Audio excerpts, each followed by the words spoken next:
and I'll periodically keep checking in on there, and I'll do my best to look at comments, but it's going to be kind of tough to teach and talk and watch this also. Maybe comment a bunch of times in a row, or try to get Jesse or Sean to text me or to chime in, and I'll be able to see the questions. But let me explain how I'm going to do this. It's funny. This is how a lot of people will start their kind of YouTuber different dialogues. Is a lot of people have been reaching out and asking me these questions, and I got to be honest with you, a lot of people have been reaching out and asking me a lot of questions about what are they going to do, how are they going to get better. They can't see their doctor. I get it. They can't go to the gym and train. Of course, I get it. I understand. Luckily, this is a bodyweight program. Nobody can just do foundation training. I want to be really clear about that. Like, we have a very basic accessory program that helps people get better and better and better. And today is not going to be so much a direct class where it's like, oh, do a founder, do a woodpecker, do these different exercises. What I'm going to do is I'm going to take some pieces from a couple of the books that I've written and worked on. I'm going to break down a couple symptoms, and I'm going to go through a couple exercises for each symptom that will help you understand how that symptom can get better easily with you, not so much being dependent on a practitioner. In fact, what I'm probably going to talk about on here a lot over the next few, I don't know, maybe we'll be here for an hour and a half. We'll see how long this goes. But what I'm going to talk about a lot is the incredible value of our instructors and their ability to help you via Skype or FaceTime or what I'm doing right now. That's why I'm doing this. I'm doing this because we have a huge community of instructors. I feel very fortunate for that. But I also feel a little bit of an obligation to them, like, whoa, everything just went a little bit haywire in the world, and a lot of them lost their ability to show up at their gym or their clinic and see patients and see clients, and tons of them are available for Skype sessions. In fact, we've just uploaded onto our website, there's a link in our bio, I'll say this a few times probably, but there's a link in our bio for the Skype contacts and FaceTime contacts of numerous foundation training instructors around the world. They're very good, most of them. They can help you if you're using our app, even if you're using our free YouTube stuff, that's totally cool. Use our free stuff. If you're gonna spend any money, pay our instructors via Skype or FaceTime to help correct you and make it an extremely efficient, half hour or hour or whatever it is. But that's the last of the kind of advertisement for now. Let's get into the process of learning foundation training. Before I even get into the books, let's just kind of take a couple deep breaths together. I'm going to stand up, but what I want you to know is when I stand up, the way I stand, the way I'm kneeling here, the way I'm doing everything has a lot to do with the breaths that we're going to get right into. Don't collapse anymore throughout the next hour or so. Everything we do together is expansive. Whether you're sitting, standing, kneeling, laying, whatever, it's expansive. So sit up, stand up, lay big, whatever that would be. And let's get into a couple basic symptoms. The most common one that I have heard so far is in the neck. And I think that has a ton to do with the genuine anxiety of this weird corona-filled time. We hold our shoulders high. We breathe very shallow.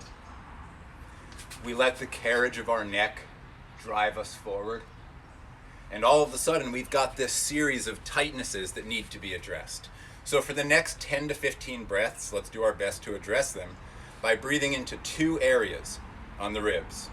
Number one, the very front, right at the bottom of the chest, right where the ribs become soft tissue. Let's expand that outward, but not forward, outward. Directly behind it, as if you drew a transverse slice, we're going to breathe right into the back of the rib cage.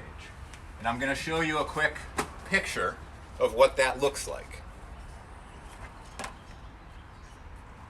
That's right, I got props.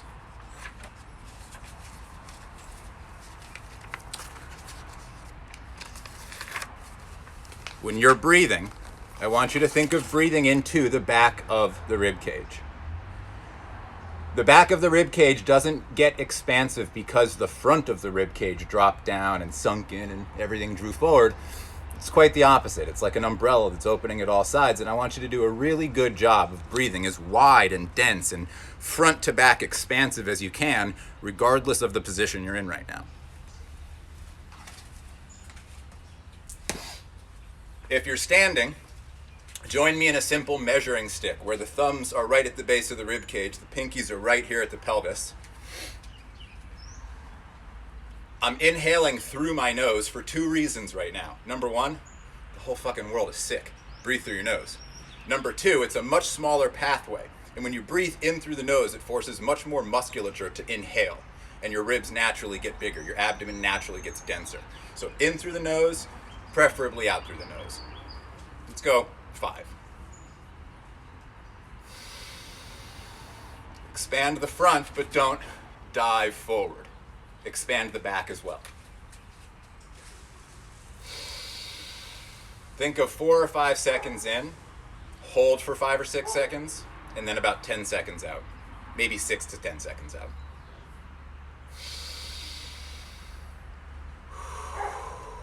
Lift the base of your skull as if all of the weight of your body can be pulled upward from the lift at the base of your skull.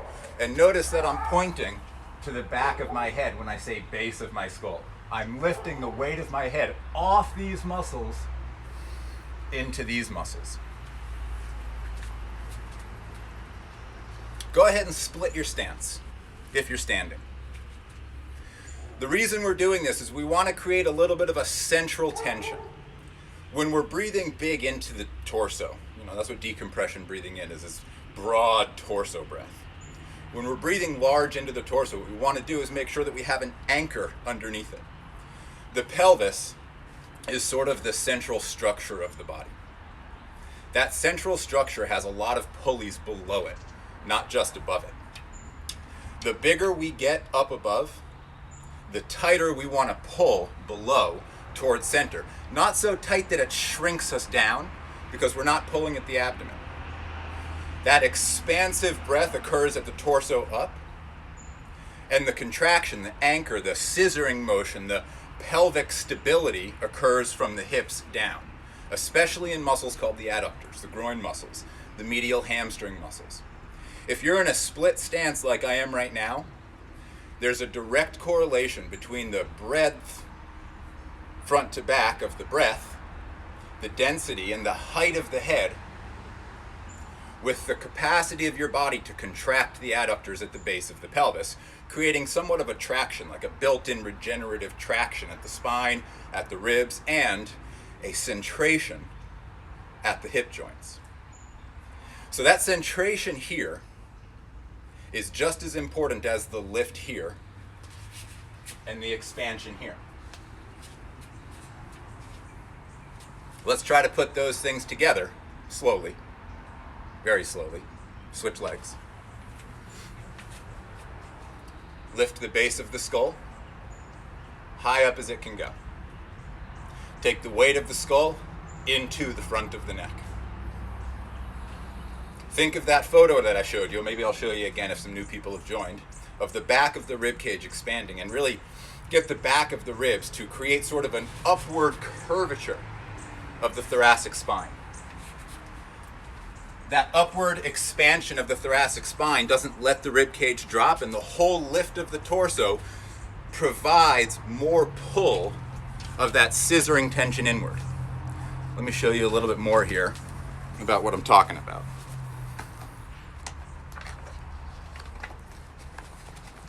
So that groin pull, that adductor pull, is sort of an upward, inward spiral. It's not dominate 300-pound deadlift, work as hard as you can contraction. It's an isometric.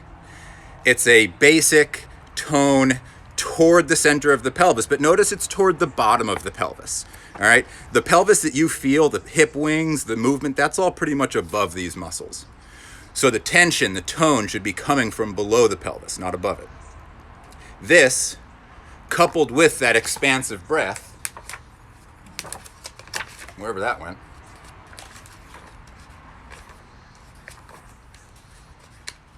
so you guys have to be patient with me.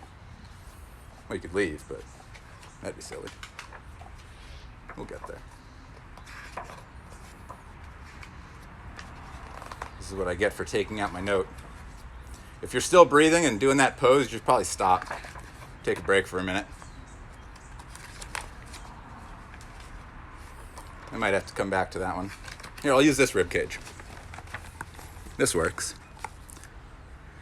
Is the founder good for neck pain? If you do it well, the founder is excellent for neck pain, but bear with me for a second and I'll get a little deeper into necks, and join me for the founder too.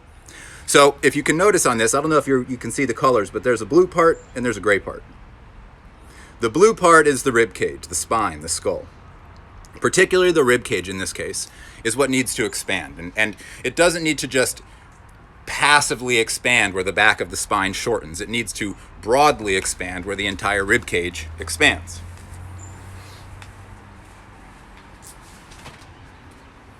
Keep taking those big deep breaths, and I'm going to show you a little bit about the spinal curves.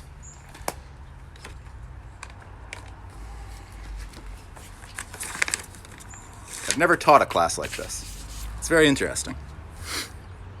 So, the spinal curves. If you notice this, it's not a straight line. It's not all that curvy. It's certainly not a straight line. The very interesting thing about the spine is not so much the individual curvature, but the fact that every single one of these vertebrae has numerous muscular pulleys that support it into various directions. Thank you. Thank you for the page 41. Appreciate that. Other book. Anyways, the biggie that I want to talk about on here is the thoracic spine, the thoracic curvature. The thoracic curvature is everything, especially right now. I started talking about the idea that in this nervous time, in this kind of anxious time, everything's intense and we're changing the way we breathe and we're tightening our neck and all of that. Well, a lot of the nerves that affect that process, that autonomic nervous process, have a lot to do with that thoracic spine. Anyways, I'll get back to teaching some breathing and a little bit less science for a minute.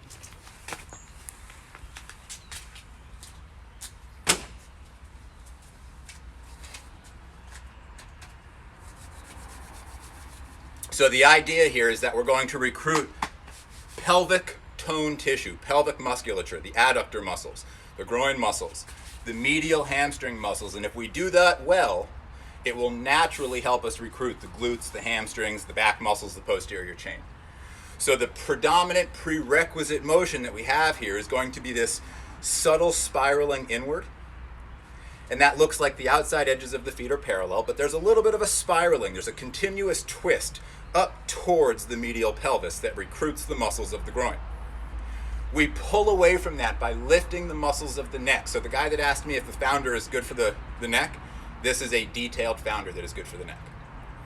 You're going to look up, and if I look up, I'm going to tighten the back of my neck for a moment, only to lift into the lift of the chin. So I'm not dropping my chin down when I do that. I'm not tucking my chin like I'm holding an orange. There's a little knife point under my chin that I'm lifting away from and then retracting away from. And that stimulates my sternocleidomastoid muscles, these front neck muscles. So your breath, I think it's back. We good? Cool, thank you. Okay, so we're back here. The head lifting off of the neck with a deep inhalation, a decompression breathing style inhalation, fills the circumference of the rib cage, not the circumference of the abdomen, folks, not in this breath. In this breath, it's the rib cage. And it's the lift of the head and the recruitment of the sternocleidomastoid that assists and accessorizes that deep breath. It's not fast, it's slow, patient, and powerful. The slower you can go through the nose, towards the back and front of the ribs, inside of the ribs, kind of that circumferential expansion, the more muscles you recruit, but the actual exercise is more about the exhale. The inhale of decompression breathing, that lift, that expansion, that kind of overly macho look, is the setup for the proper contraction, eccentric contraction of exhalation, which is what actually teaches your body this breathing process. So I'll make that make sense for a second. When you inhale, accurately in a decompression breath, you're loading elasticity in muscles that need to contract to exhale and inhale well. The bigger you can maintain that expansiveness of the rib cage throughout your entire exhale, the better you're training the contraction capacity of your inhalation muscles by not letting them just relax naturally during their exhale. So everybody practice this with me a few times. If you're standing, stand powerfully. Think of either pushing the ground away from you from as much perimeter of your foot as you can uniformly, or pulling the ground towards center, again, from as much of the perimeter of your foot as you can uniformly press into the ground. Once that pressure inward or outward kind of feels strong, lift the head away from it and very patiently take a few deep breaths. The breath position on this one is going to be hands forward into this sphere of tension. In the sphere of tension, it's like I got a giant grapefruit in my hands that I can just barely get around.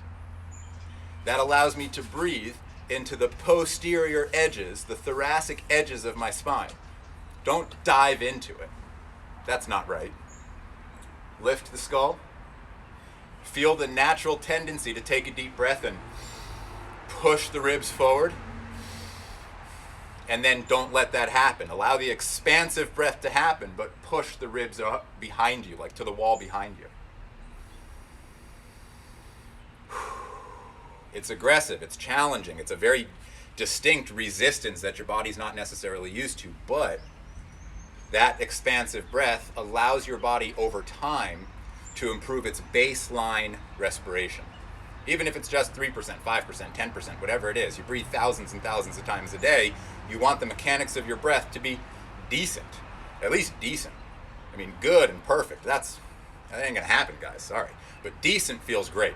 Decent will get you a lot more out of life, and it will get you surprising amounts of control over your respiration, your stress levels, etc. There's a lot of really interesting science on stress and stress management through breathing, and I don't know any of it. I read the books that you guys read and apply it to foundation training. If you're wondering what some interesting things out there for stress management are through breathing, I would look into guys like Wim Hof, obviously. If you don't know him. Brian McKenzie is brilliant, Art of Breath. I would look into the Buteyko method, a very calming, relaxing, anti-asthmatic, probably wonderful for these viral times. The Buteyko method, which is only nasal breathing and calming, and it's all parasympathetic in us. So you're so relaxed as you do it. It's wonderful for the immune system and for preventing illnesses. So Wim Hof, Buteyko method, Brian McKenzie. I'm missing a ton. Belissa Vranis just came out with a really good book, Breathing for Warriors. I've read parts of it, and it's great. Breathing is huge. Foundation training is all about the structure that you breathe in. I'm not a breathing expert. I'm a biomechanics person, fan, teacher. Breathing is incredibly powerful in these uncertain times, and I ask everybody that's taking the time to watch me on here to do two things if you really want to get yourself better over this next weeks, months, whatever it is. Number one is learn how to breathe as well as you can, as slowly as you can. Not necessarily just one apnea timer that you practice all the time, not necessarily one yogic practice that you practice all the time, or one box breathing practice that you use all the time. I mean, understand breathing, learn it. Take the study of respiration seriously. Respiration is the idea that our spirit is pulled into us and exchanged and cleared out with every breath. Respirit, respiration. Learn about that, improve upon it. Buteyko, Wim Hof, Art of Breath, Belissa Vranis, and please leave comments if you know of others that I'm not thinking of. But it's powerful stuff. So when it comes to foundation training, working on the frame for breathing is so important because the timing of breath, the musculature of breath, has everything to do with your body's capacity to breathe deeply, well, and properly. Let's take all of those obnoxious kind of OCD cues that I gave about just standing up and take it into a hip hinge, which is that basic founder position. So leverage up. When I say leverage up, that means lift the skull, pull the chin back. Chin back, chest up is my favorite cue to give for it. You should feel the engagement in the SCM muscles. Take a moment to breathe deeply so that you feel your clavicles pulling away from each other as you inhale. Your clavicles right here should not be aiming down as you breathe in, okay? As you breathe, the clavicles should kind of angle ever so slightly away from each other. Subtle engagement of the SCM muscles, not domination. You don't want to be angry when you're breathing. Can I post the authors? I'll do my best to post them, but I think people are popping. They're pretty popular people, and I know a lot of people know their names. Look through the comments, and it's at Wim Hof, at Brian McKenzie, or maybe look up Performance Speed Endurance, I think is the name of his company. And then Buteyko Method, or Buteyko Clinic, which is Patrick McCowan. And then look up Belisa Vranich, which I think is just Dr. Belisa Vranich. Anyhow, with breathing, very, very important piece of the puzzle. The SCM muscles, sternocleidomastoid muscles, are very, very important. They are not dominant. They are not necessarily either accessory or primary or secondary. They're just participants. Everything in your body is a participant if you're doing it well. Very few things should be dominant, especially in breathing, because if breathing's going to do what it does, it needs tensegrity, and tensegrity is not necessarily a drive towards compression or decompression. It's uniform expansion, meeting the edges of compression with as much surface area as humanly possible. And that increased surface area of the rib cage here, here, and behind you, that increased surface area is what gives your body the capacity to de-stress. It uses more calories, it uses more energy, it uses more heat and generates more heat. It allows your body's parasympathetic nervous system to shift, because literally the weight is being removed from the parasympathetic nervous system in its compressed tissue into, what about the diaphragm and the serratus muscles? I'll get into the diaphragm and the serratus muscles for sure. That's basically what we're discussing here. The diaphragm and the serratus muscles have everything to do with the capacity of your rib cage to expand. They are the ones that are sort of cause and effect in that. The serratus muscles, that inspiration, that expansion that you feel, the tightnesses that you feel here and towards the back of the rib cage, those are your serratus muscles. When they're loaded properly, your ribs are expanded uniformly. When you exhale, the diaphragm should sort of dome down and relax. It should just kind of settle. Oh, sounds like people can't get in. That's a bummer. Sorry if people can't get in, but those of you that are here, stoked to have you. Anyways, the diaphragm reacts to that serratus pull. The serratus muscles, give me a second, I have a picture of it.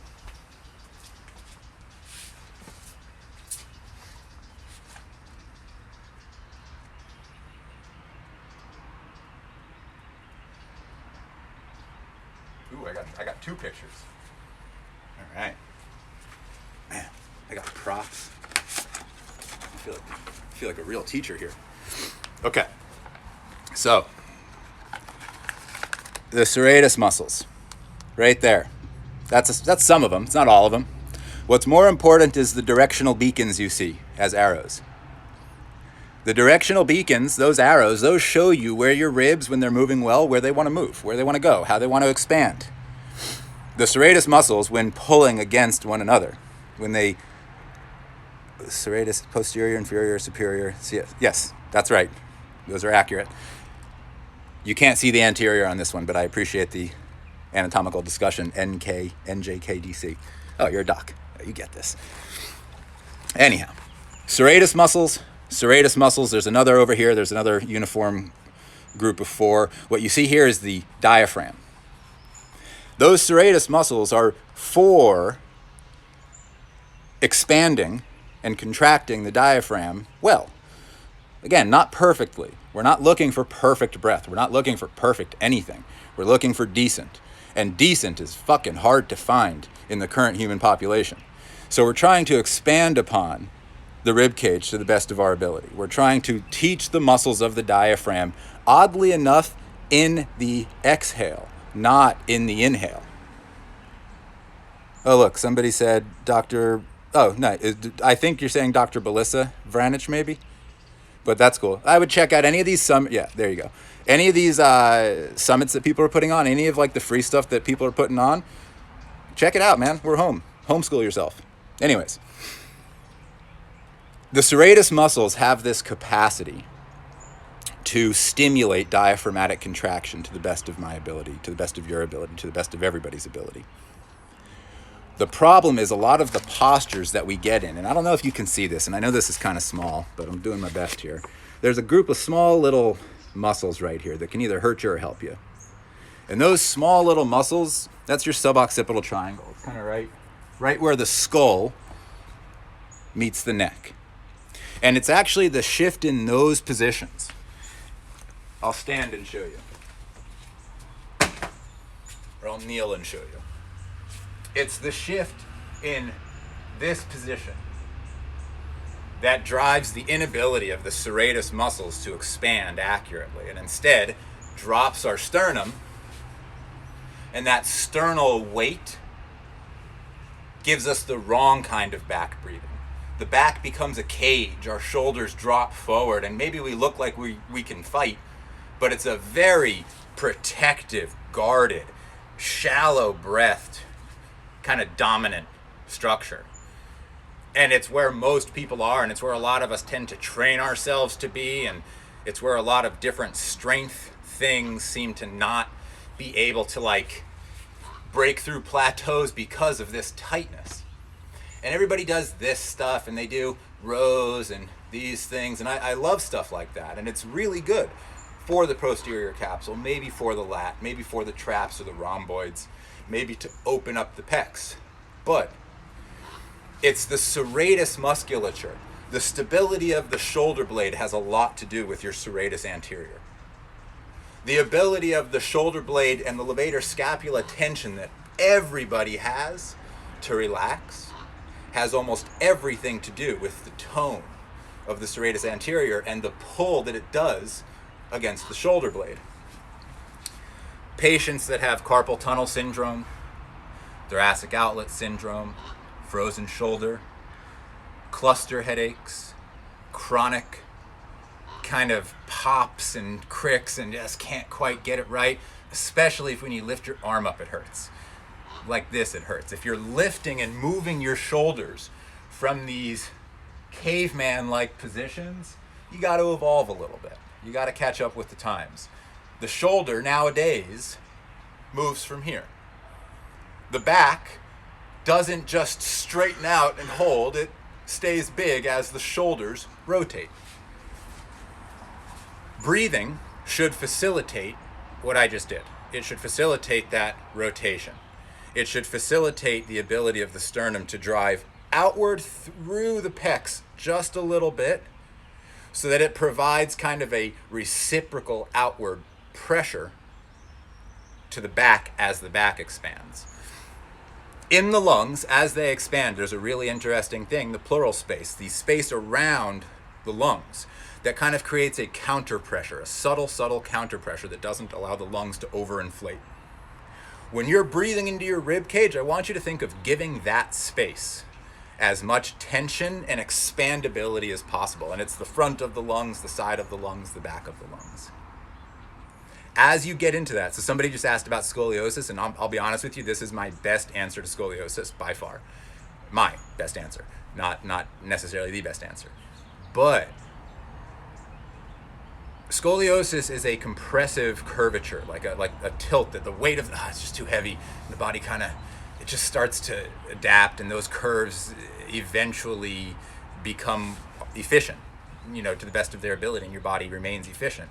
And this breath discussion that I'm talking about, this outward expansion, this lateralization of the posterior rib cage, particularly at the thoracic spine, that is probably the best answer I have for scoliosis, is teach the patient to widen the rib cage, because width at the thoracic rib cage yields length at the entire spine.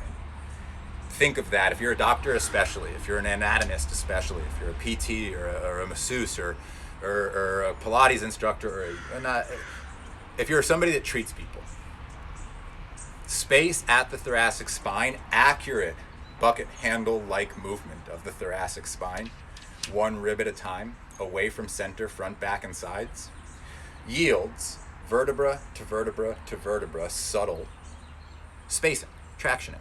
It helps to pump cerebrospinal fluid ever so slightly. It's a very metabolic and mechanical process, like a perpetual pumping of the spine.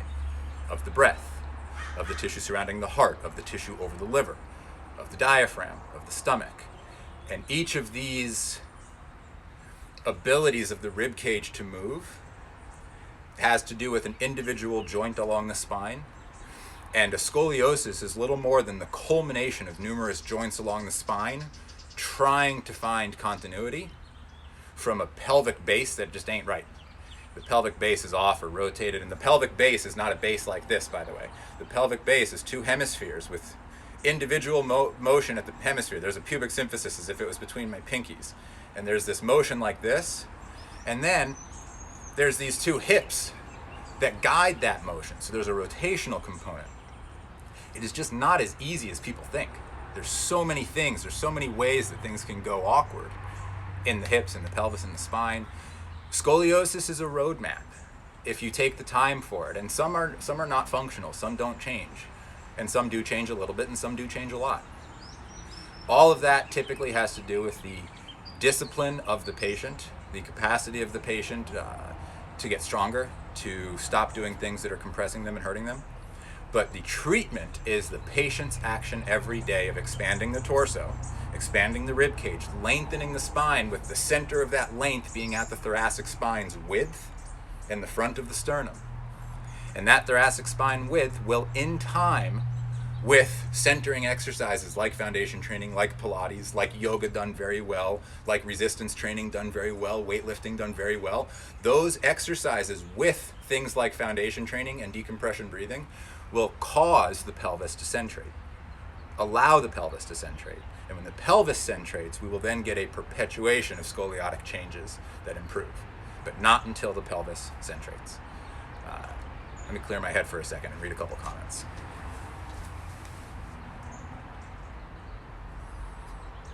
Oh, Harrington rods, I feel for you, man. Keep trying. I've seen a lot of people improve, and the good thing about a Harrington rod is your hip joints should work extraordinarily well. If they're not yet, work on your hip joints substantially. Thanks, Eric. I appreciate that, bud. That's right, Alan. I don't care what it looks like. It just feels good. I love seeing my buddies on here. This is great. Okay. I agree with you here. Stenosis and anterior movement of the vertebra. You do need to spend time on the basics before you hip hinge, because what will happen is if there's a slippage of a vertebra, if there's an instability there and you try to hip hinge, I agree, the key is to don't stop. You're a woman. I apologize if I said man. I can't see your pictures on here. I can only see names. Yeah. Anyways, the kneeling founder for a spondylolisthesis, for a retrolisthesis, for an antero-retrolisthesis. That's an interesting phrase, but don't worry about that. Any listhesis, let's just say any listhesis, you have to not only learn how to hip hinge, but you have to learn how to hip hinge without the spine. You have to teach the hip joints to create a cradle that moves the torso, like underneath. And when the hip and pelvis does a ton of movement for the spine, and the spine just sort of follows along, what that looks like from a kneeling position is simply my spine will not change position. My hip joints will do all of the work. When somebody with a spondylolisthesis learns how to be stable enough at the spine muscularly to support a basic hip hinge, which involves rotation at the hip joints and an expansion of the glute tissue and contraction of the glute tissue on the way back from the hip hinge and various different musculoskeletal things that have to be there. But the way to stabilize a vertebra, just like the way to improve upon a scoliosis, is to improve the base of the pelvic strength. And from that central strength, and I'll go ahead and define centration for the person who asked here as well, that central strength towards the pubic symphysis is one version of centration, a bilateral centration. And then individual centrations can be seen in the hip joints and the shoulder joints in particular. The hip joints have an inward centration to find a healthy, powerful, expansive posterior chain. Most people's hips are outwardly off-centrated. They're kind of turned away from center in this weird adaptive hip opening. Those people need to internally rotate from the hip joint, engaging the adductor muscles, fixing the pelvic platform, stabilizing the pelvic platform, centrating the hips, centrating the pelvis, so that the spine is not trying to do its own extension and flexion work during a hip hinge. The spine is completely capable of flexing and extending and rotating, but during a loaded hip hinge, it's just the wrong fucking movement. You hinge your hips back, the hips do the work, the spine from here can even do a few things if you get your weight behind you. But what you don't want to do is extend your way into a hip hinge. When you're lifting, when you're deadlifting, when you're doing any of that stuff, you don't want to lead the motion with the spine. You want to lead the motion with the hips and the pelvis. That's the general takeaway. That's actually the way that I look at every single spondylolisthesis or anything like that. The last thing I want to do with a person with a spondylolisthesis is tell them to hinge their hips without fixing their spinal stability. And I agree with you. Let's get into some FT postures. Let's see. Want to learn while you talk. Okay, let's see what that happens. Let's see what we do with that. I'm going to pick two. We're going to do, and I'm going to show you the position. And then I'm going to teach you the position.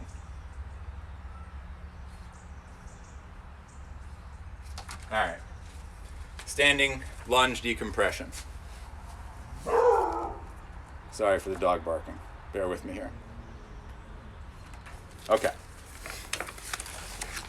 This is the picture of the pose we're going to work on. The kneeling founder is getting tiring. I agree with you on that. So this is a simple standing or lunge decompression. We're splitting our stance. Yes, this is the one for patella tendonitis. Pay attention to what I say here. Don't worry about the hip hinge yet. Just focus on this exercise. Everybody with symptoms, I want you to focus on how I teach this simple exercise, because this is all about axial expansion and pelvic stability. This book is true to form. I know the guy that wrote it. Friendly dude. You should learn from him. Anyways, pay attention to this for a moment. Look what it looks like when a stud Olympic volleyball player does it. That's Martin Reeder. If you're watching, you're the man. Now, I'm going to do it. Split stance is key. Don't try to go as long as you can. 1 second, let me get my dog to chill. Come on, buddy, outside. Say hi to everybody. Sorry about the lunatic.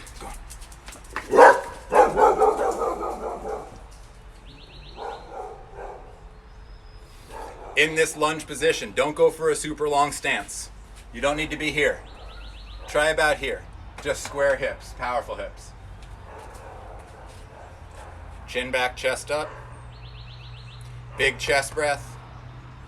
You're going to bring the arms forward, working on that simple sphere of tension. Now, the hips are square. I got 3 points of contact on my front foot, meaning the pad of my foot is expanded and really wide. The perimeter of my foot is pressing into the ground. The base of my skull is lifting as high up as it can, especially from the back of my skull. My breath starts at the sternum and pushes my sternum, but the vast majority of my breath is to the back of my rib cage.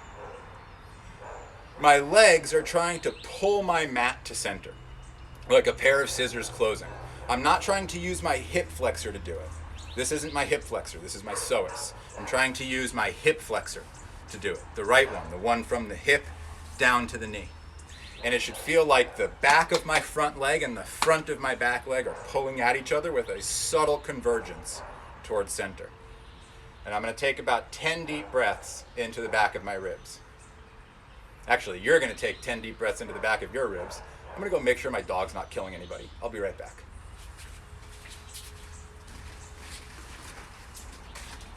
Buddy, come here, man. Come on. Okay, come out of that. We're good. Switch legs.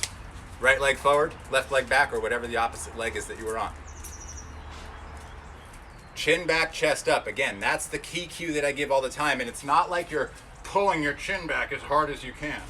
You are pulling your chin back, but the majority of the back has an upward trajectory, the base of the skull lifting. Should feel right away like the front neck muscles are long and engaged. Bring the arms forward to a sphere of tension. We're not in a hip hinge here, all right? We're not here. We're straight up and down, lifting and trying to breathe into the back of the ribs as big as possible. So practice that for 3 or 4 rounds, and I'm going to grab one more anatomy picture and show you the lift of the skull that I want you to focus on. Your goal is not to follow exactly what I look like in the pose, it's to listen to what I say and then learn from either my streaming app or my instructors, because that's the way to do this. I'll say once again in a moment how to do that.